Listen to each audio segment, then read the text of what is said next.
A política quase destruiu minha família. Eu ainda sinto o frio na espinha quando lembro daquele momento. Mário levantou da mesa tão rápido que a cadeira caiu para trás, fazendo um barulho seco no piso da sala. As crianças pararam de brincar na hora. Miguel ficou de pé também, com o rosto vermelho, e gritou algo que eu nunca achei que ouviria dentro da minha casa. Letícia levou a mão à boca.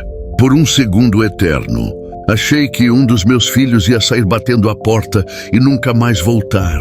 E o mais duro de aceitar é que tudo aquilo começou por política, ideias, palavras, bandeiras invisíveis que, de repente, valiam mais do que 40 anos de pai e filho. Sou Euclides, 70 anos, empresário aposentado, italiano de sangue e de teimosia. Pouco cabelo, grisalho, olhos claros, a corpo comum de quem trabalhou mais com a cabeça do que com o corpo nos últimos anos. Construí minha vida com Letícia. Criei 2 filhos homens, vi netas nascerem, empresas crescerem e caírem. Já enfrentei crise econômica, traição de sócio, noites sem dormir, pensando em folha de pagamento. Mas nada, absolutamente nada, me preparou para ver meus próprios filhos se tratando como inimigos dentro da minha sala. Miguel sempre foi mais parecido comigo, mais cauteloso, mais pé no chão. Já Mário sempre foi fogo. Questionador desde pequeno, nunca aceitou nada sem discutir. O problema é que o mundo mudou, o Brasil mudou e eles mudaram junto. Um se aproximou do que eu chamo de valores conservadores. O outro foi para o lado oposto, defendendo ideias do Partido A como se fossem parte da própria identidade. Eu tentei ignorar isso por meses, fingir que dava para separar política de família. Naquele domingo, aprendi da pior forma que isso era mentira. A conversa começou leve, mas bastou alguém mencionar trabalho, impostos, direitos, que tudo desandou. Partido A contra Partido B, conservador contra progressista. Miguel falando de esforço, responsabilidade, família. Mário falando de justiça, igualdade, mudança radical. Cada frase vinha mais dura que a anterior. Eu observava calado, tentando não intervir, até ouvir Mário dizer que propriedade privada era um conceito ultrapassado. Aquilo me atravessou como um soco. Tudo que construí, tudo que sacrifiquei, reduzido a um erro histórico. Quando entrei na conversa, entrei com força, talvez demais. Falei alto, falei com emoção, falei como quem defende a própria história. Disse que família não é descartável, que tradição não é opressão, que liberdade não existe sem limite. Miguel concordava, Mário se sentia atacado. A tensão subiu rápido, o clima ficou pesado. E então veio o assunto que explodiu tudo: aborto. Ali não era mais política, era moral, era vida, era limite.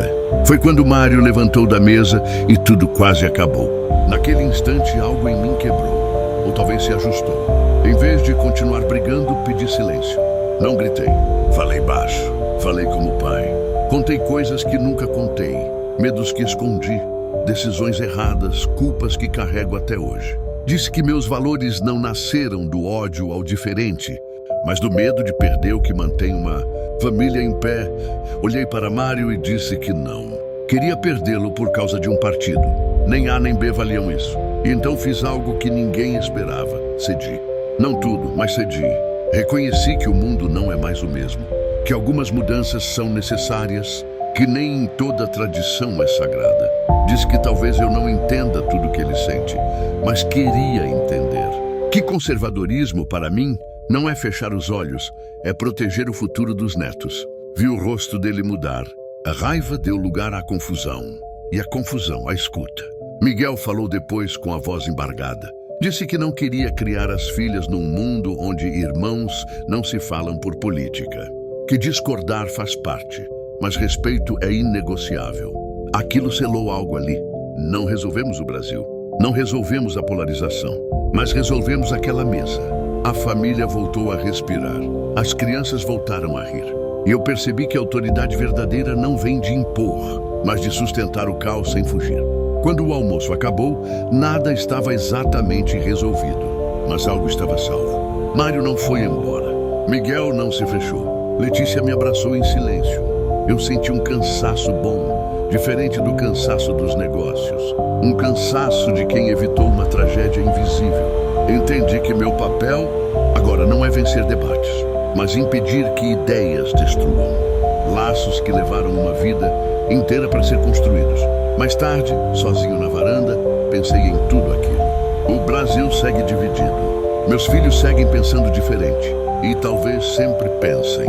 Mas dentro da minha casa, ficou claro, nenhuma ideologia vale mais do que sentar à mesa juntos.